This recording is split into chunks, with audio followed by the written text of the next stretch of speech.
السلام عليكم ورحمة الله تعالى وبركاته. كسو دوادا موغا فوركس مانتا halkan waxaan rabaa inaan kusoo gudbiyo casharada taxnaa inoo ahaa lacagii aan isla qorsheyno inaan fiirino maanta horta wixii ka dhacay GBP GPY niisi waxna way iska jiraan marka niisidana waan fiirin doonaa haduu Ilaahay idmo GBP GPY markaad eegtid kulay isha aan ku xado kulay waxaan u jeedaa lacagtaas inay labadan beri ay ku socotay si fiican up trend fiican ay ku socotay zonka ka soo dhaqaaqday ilaa korkaas zonka markay soo dhaqaaqday ay gaartay ilaa korkaas haddana habeen hore isniintii wiigaas uu ku furmay arbacadii haddana weli ay u socoto zonkaas ku socoto waa 15 minute markaan joogno laakiin waxaan tagi doonaa 4 hour kan tagi doonaa si aan u qiimeyno dhammaan jihada suuqa kulli waxay ku xiran tahay jihada ahaan suuqan waa suuq u socdo suuq hoos u socdo aan dhihi karnaa suuqa halkan ka soo baxay ama halkan ka soo dhaqaaqay hoos istimaaday kulli in badan trend line in badan waa sheegay wax trend kuma qaatay laakiin suuqan waa suuq hoos u soo socdo aan u jeeda marka zonskayna aan calaamisan doonaa qaabkan u trade gareeyo iyo meelaha trade ka qaataan waa inaan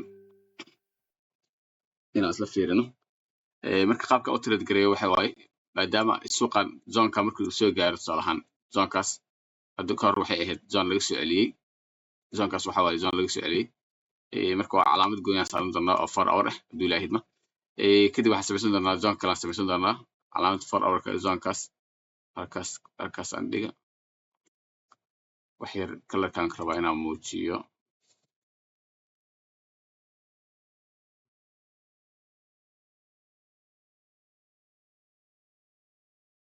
okay zonkaas waxay tahay zone oo in badan oo kor loo aaday suuqan oo laga soo celiyay marka insha Allah waxaan rabaa mar kale inaan target gareeyo zonkaas qorsheyga kaas ayuu noqon karaa marka si aan zonkaas u target gareeyo waxaan u baahanahay in zonkan hoos aan hadda aan sameyn doono salahan zonkaas hore hadda aan sameyn doono in badan la soo gaaro aan ka horeyso zonkan oo laga soo celiyay halkan reject oo waxa jira oo si xawli loogu celiyay suuqa halkan waxa u jeedaa in si xawli loogu celiyay in badan oo 4 hour reject aan u jeedaa meeshan 4 hour reject marka maadaama halka uu jeedo waxa sameyn kartaa kulay qofka asal laga rabaa inuu sameesto wax qorshe iyo nidaam inuu la imaado qorshe nidaam hadda la imaado waxa laga yaabaa suuqa inuu meel badan inuu geeyo laakiin hadda qorshe nidaam la imaan weysto waxa laga yaabaa in cirka kula aado marka qorshe wuxuu noqon karaa 4 hour hadda markaan kor iyo hoos soo calaamadsanay 4 hour waxaan u jeednaa in hoostaan ku soo dhaqaaqay hadda hoostaan markuu ku soo dhaqaaqay la isku dayay in korkaas la aado kadibna si xawli kanalkan oo si xawli ku baxay oo niisi wax baa jiray kadib la isku dayay in maxaa la dhahay in la soo celiyo oo loo diiday halkii oo uu ka dhaqaaqay kadib haddana kanalkii waa la jabsaday oo halkan marka waxaa noo yaalo 1 hour resistance ayuu yaalo halkan markaan dib u fiirino waan arki doonaa haduu Ilaahay qaybtan kalarka aan ka bedelo waxaan u jeednaa meeshan 1 hour in oo resistance inuu meeshan noo taalo oo 1 hour ah marka support ah marka supportgaas 1 hour kaas waa hoos markaan u dhacnaan aan arki doonaa laakiin muhiimadu waxa waaye hadda suuqa halka la socda waa jihada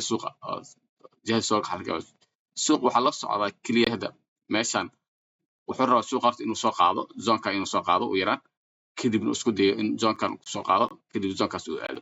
marka meesha loo socdo waa halkaas marka waxaan tagi doonaa haduu Ilaahay 1 hour ka fiirin doonaa 4 hour ka soo calaamaysaday marka 1 hour ka waxaan fiirin doonaa wuxuu sameeynaa 1 hour ka naftiisa aragna 1 hour ka wuxuu sameeynaa in aragna 4 hour loo haysanaa hadda waxaan u jeednaa 1 hour ka u dambeeyay in suuqa si xawli lagu soo waday 1 hour ka u dambeeyay si xawli lagu soo waday bilaaway uu soo dhaqaaqay oo halka dhimaaday marka qorshe waxaan ku darsan doonaa 1 hour ka maadaama bilaaway lagu soo dhaqaajiyay waxaan fili doonaa in week 1 hour kala week uu sameesto sababtaas u leeyahay waxa waaye salahan kanalka hore wuxuu sameystay 2 week uu sameystay laakiin kanalkan oo kor u baxay kii niis ka soo baxay maanta niiska mid ka soo baxay waaye sababtoo ah waxaa jiray maanta niisha waxa ka soo baxay lacagta Ingiriiska ayaa niiska soo baxay koodii barka waxa soo baxay unemployment rate oo ka soo baxay wax laga filayay oo ahayd filashada ahayd 222,000 oo ka soo baxday 222,000 actual kan ka soo baxay marka maadaama oo filashadii iyo wixii soo baxeen waxba isbedelin isbedel hadii la aan dhihi karo oo halaas la eg maanta kama dhicin suuqa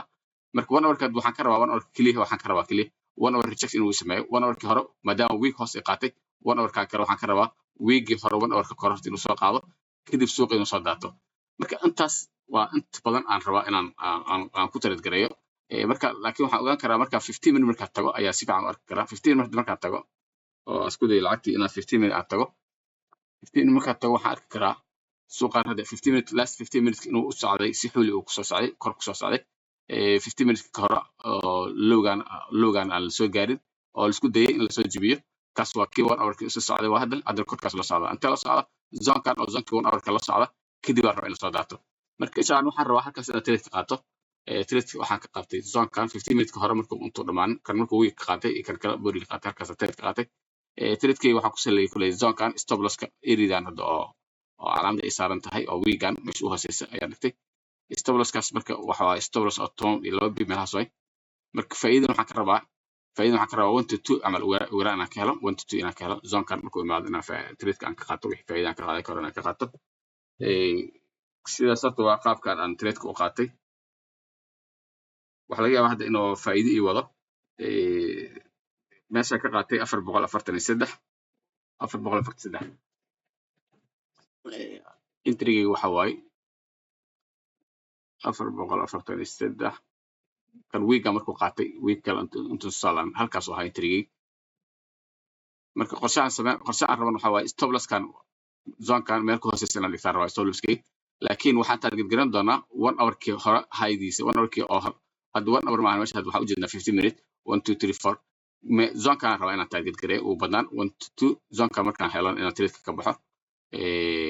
kadibna aan fiiriyo wuxuu sameeyay marka insha Allah intaas waa qaabtaas suuq u shaqeeyo marka insha Allah waxaan isku day doonaa trade-kii kulli nidaamkaas ku qaatay waxaan sugi doonaa meesha uu geeyo iyo si ay noqoto hadii Ilaahay idmo marka waxaan isku soo laaban doonaa after u yaraan maxaa lahay waxaan ku soo laaban doonaa 15 minutes kadib 15 minutes waxa ka harsan 1 hour waxa ka harsan 40 minutes 15 minutes kana haduu furmay 10 minutes ka harsan 30 minutes kana waxa ka harsan 10 minutes waxaan isku day doonaa 30 minutes kaas markuu dhamaado oo 30 minutes kale oo furmay kadib inaan suuqan ku soo laabto aan fiiriyo wuxuu sameeyay iyo meeshuu aaday iyo qaabku dhaqaaqay marka intaas waan sugitaanka ay ahaan doontaa Ilaahay marka insha Allah isku soo laaban doonaa wixii akhbaar ah iyo trade soo dhacay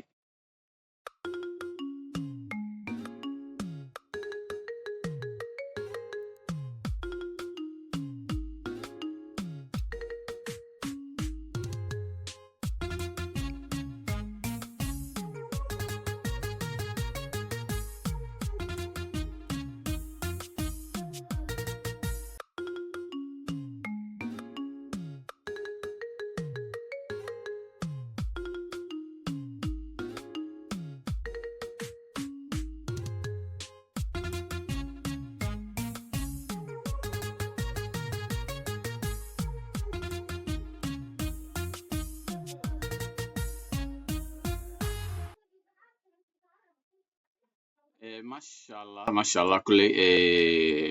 15 minute korta waxaan isdhahaynay 15 minute kale markuu xirmo kadib aan soo laabano 15 minute wuxuu ku laabtay meel fiican oo ku xirmay kan kalan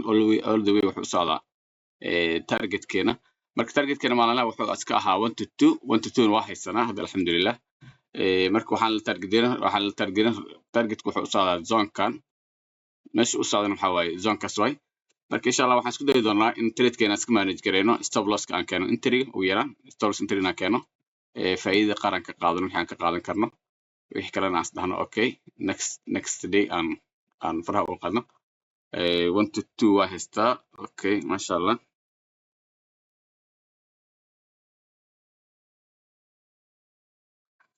marka trade-kii maanta oo ay ahayd taariikhda maanta ay taariikhda ahayd 25 bisha saddexaad trade korta waxaan ka qaatay zonkaas aan ku xirtay 23 bip aan ku xiray qorshahan wuxuu iska ahaa inaan 23 bip inaan ka qaadano qorshahan suuq hoos u socdo waay laakiin suuq asoo hoos u socda ayaa waxaa ka heli kartaa trade ah inuu kor u raaci kartid kadibna aad ka faa'iidi kartid marka insha Allah kaas sidaas uu iska noqday kulli insha Allah dhimalan waxaan isku rajayn waxaan waxaan raadin doonaa insha allah maalinta kale xigto iyo qorshahana oo maalinlaha inaan soo sameeyo iyo waxaan kaloo soo diyaarin doonaa insha allah akoomada qaabka loo gudbiyo sida ugu fudud marka insha allah taasna waxay taas inoo ahaan doontaa marka maanta waxay noqon doontaa maalin kale oo trade ah another day maalinta kale kulley trade si fiican uu ku dhamaaday alxamdulilah marka waxaan noo balan ah trade casharka xiga hadduu ilaahay idmo halkaasaan rabaa inaan kusoo xiro maanta insha allah asalaamu calaykum waraxmatullahi taala wabarakaatu